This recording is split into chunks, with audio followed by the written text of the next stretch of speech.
Viva Maria Imaculada! Eu sou o Fábio de Jesus por Maria e esse é o canal Subindo a Montanha.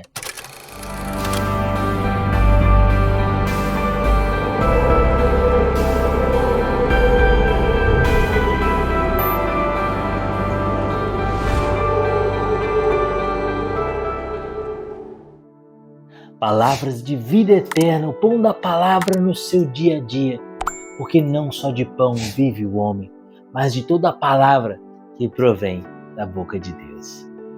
Hoje é domingo, dia do Senhor, e o evangelho que a igreja nos propõe está em Mateus, capítulo 20, versículos de 1 a 16. Abra o seu coração, é uma mensagem do céu para você. Pelo sinal da Santa Cruz, livra-nos Deus, nosso Senhor, de todos os nossos inimigos. Em nome do Pai, do Filho e do Espírito Santo. Amém.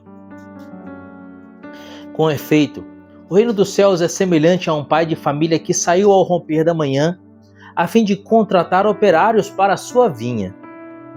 Ajustou com eles 1 denário por dia e enviou-os para a sua vinha. Cerca da 3ª hora, saiu ainda e viu alguns que estavam na praça sem fazer nada. Disseram-lhes ele: ide também vós para a minha vinha, e vos darei o justo salário. Eles foram. À 6ª hora, saiu de novo, igualmente pela 9ª hora, e fez o mesmo. Finalmente, pela 10ª hora, encontrou ainda outros na praça e perguntou-lhes: por que estáis todo o dia sem fazer nada? Eles responderam: é porque ninguém nos contratou. Disse-lhes ele: então, ide vós também para a minha vinha. Ao cair da tarde, o senhor da vinha disse ao seu feitor: chama os operários e paga-lhes, começando pelos últimos até os primeiros. E vieram aqueles da 10ª hora e receberam cada um 1 denário. Chegando, por sua vez, os primeiros, julgavam que haviam de receber mais, mas só receberam cada qual 1 denário. Ao receberem, murmuravam contra o pai de família, dizendo: os últimos só trabalharam 1 hora, e deste-lhes tanto como a nós, que suportamos o peso do dia e do calor. O Senhor, porém, observou a um deles: meu amigo, não te faço injustiça? Não contrataste comigo 1 denário? Toma o que é teu e vai-te.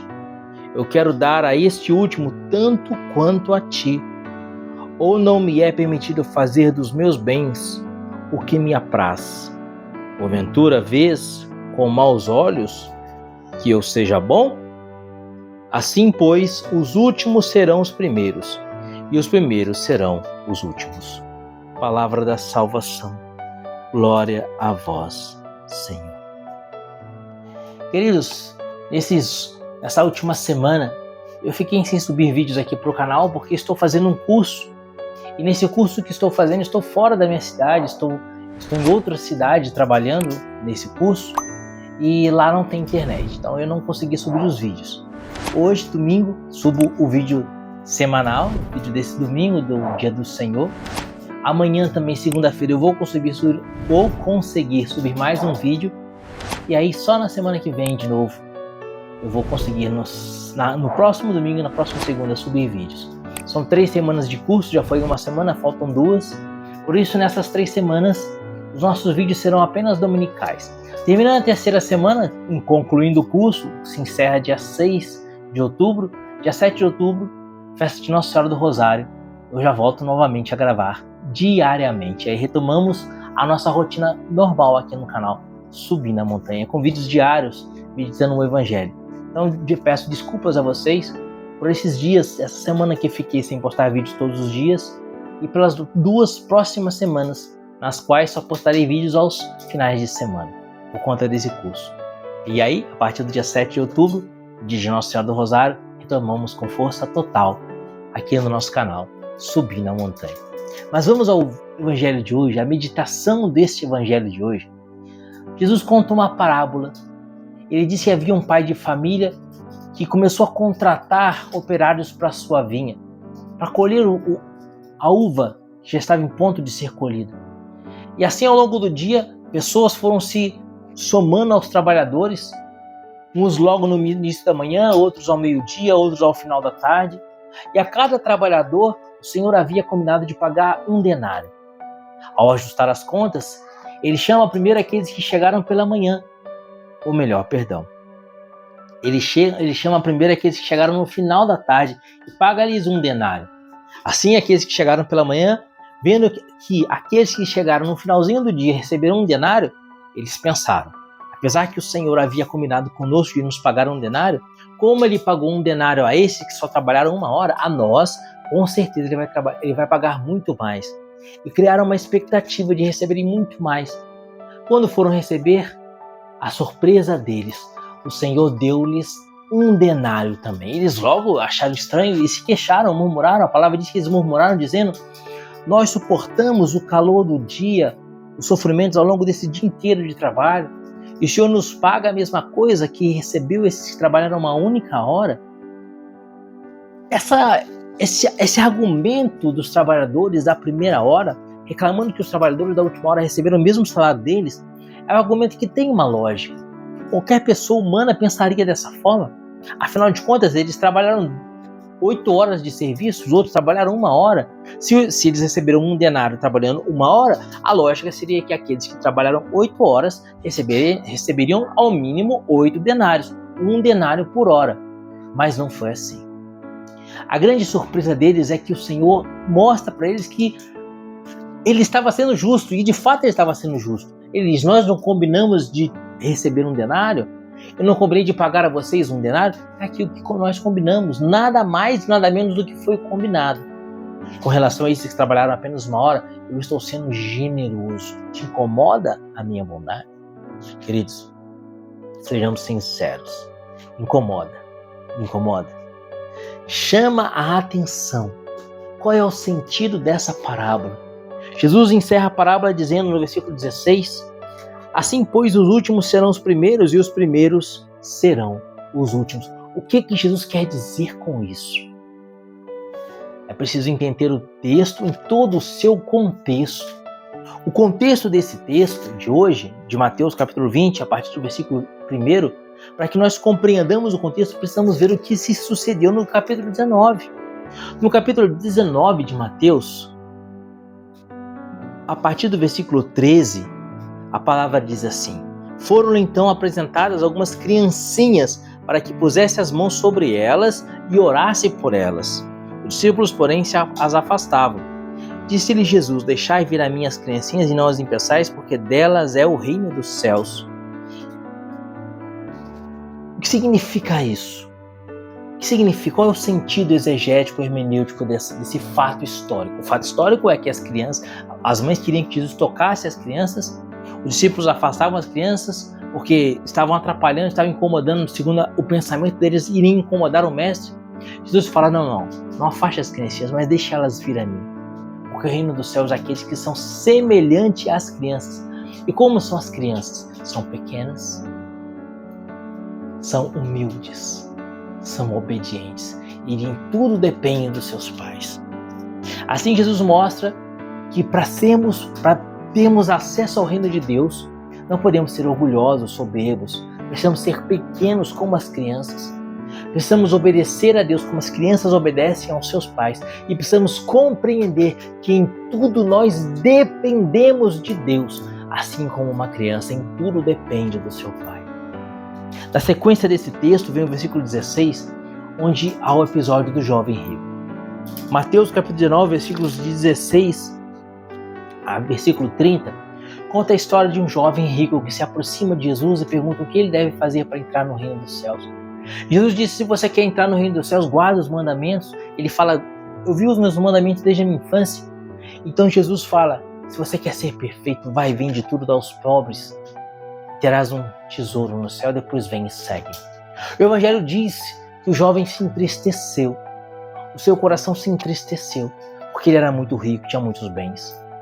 E aí Jesus diz aquela frase célebre, conhecidíssima: é mais fácil passar um camelo no buraco de uma agulha do que um rico entrar no reino dos céus. E aí então Jesus conta a parábola dos operários da vinha. de Mateus capítulo 20, versículos de 1 a 16. Trabalhadores foram trabalhar na vinha, aqueles que trabalharam na última hora receberam o mesmo salário daqueles que trabalharam o dia inteiro. Qual é o sentido dessa parábola diante desses fatos que antecederam essa parábola, fatos esses que motivaram Jesus a contar a parábola? Essa parábola que Jesus conta de Mateus 20, ela é uma resposta imediata de Jesus a dois fatos históricos concretos: as crianças que os discípulos queriam afastar e o jovem rico. As crianças que eram pequenas e o jovem rico que era grande, que era rico, que era importante. E aí você já entendeu tudo, não é? E é por isso que Jesus disse no versículo 16: assim, pois, os últimos serão os primeiros e os primeiros serão os últimos. Queridos, a sabedoria de Deus não é a sabedoria desse mundo, já ensina São Paulo. Os grandes nesse mundo não são grandes diante de Deus. O jovem rico, por ser rico, era uma pessoa de destaque social, era uma pessoa importante, era alguém que os homens olhavam para ele como sendo alguém abençoado por Deus.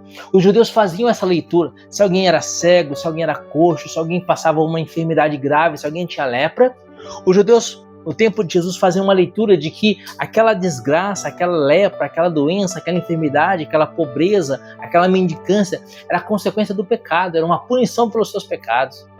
Se alguém era cego, era porque ele havia pecado, ou então seus pais haviam pecado. Todo o sofrimento era consequência de um pecado.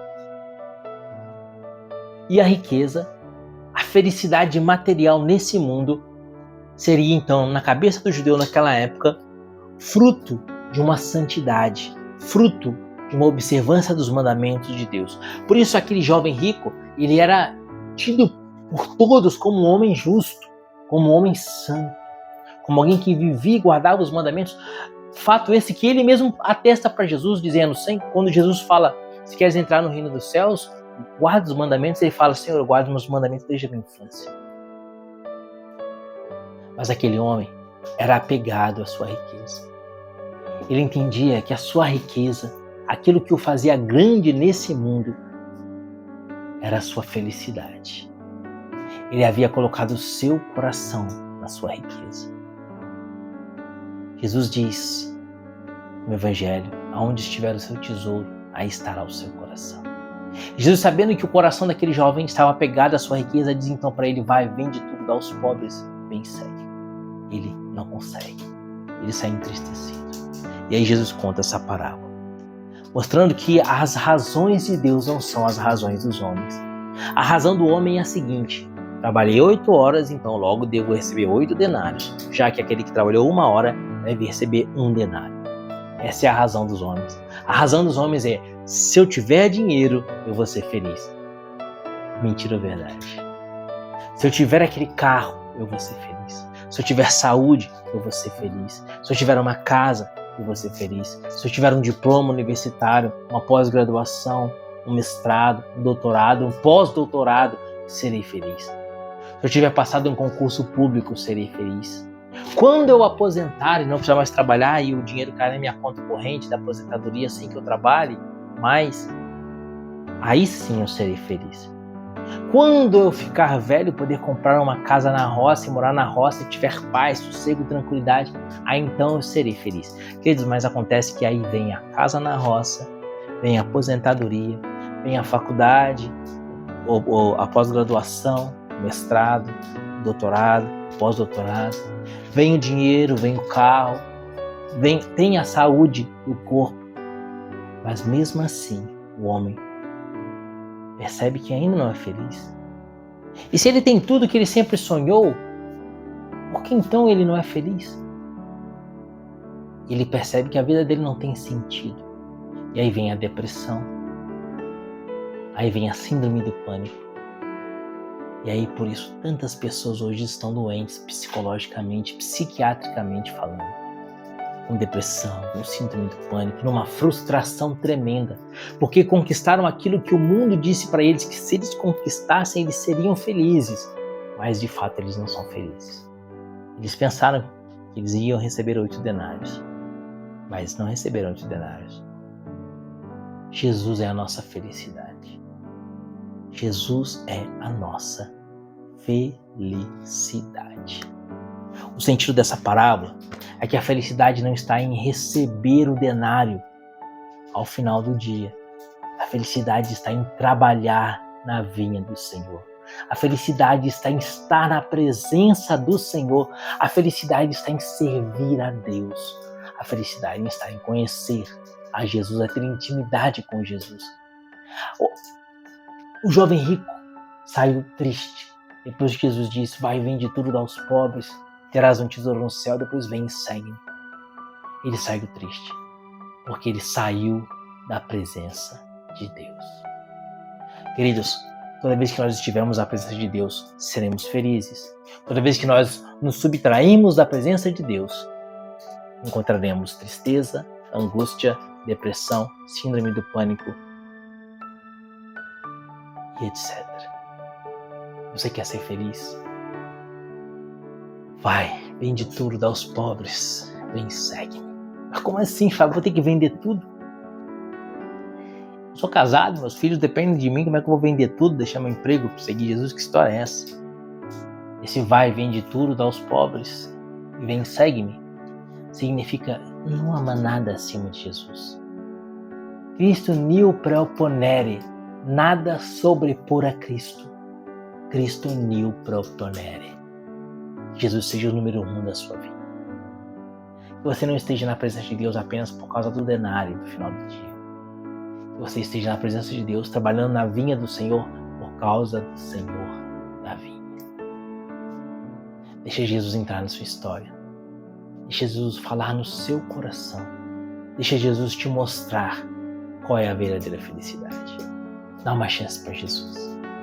Para terminar essa meditação de hoje, não posso deixar de falar que é preciso termos vida de oração. Separa um tempo do seu dia para estar na presença de Deus, para rezar e para conversar com Jesus. Nem que seja 15 minutinhos. Mas 15 minutinhos na presença de Deus. Peça a Ele a graça de que Ele seja o número 1 da sua vida. Diga para Ele que você entendeu que Ele é a sua felicidade. E peça a Ele que Ele se revele a você. Em Mateus capítulo 7, versículo 7, Jesus diz: pedi, recebereis, buscar, achareis, batei e a porta está aberta. Faça essa experiência. Faça essa experiência. Vem trabalhar na vinha do Senhor. Não pelo denário no final do dia, mas vem trabalhar na vinha do Senhor. Somente para estar na presença do Senhor da vinha. Essa é a verdadeira felicidade. Deus te abençoe e viva Maria Imaculada.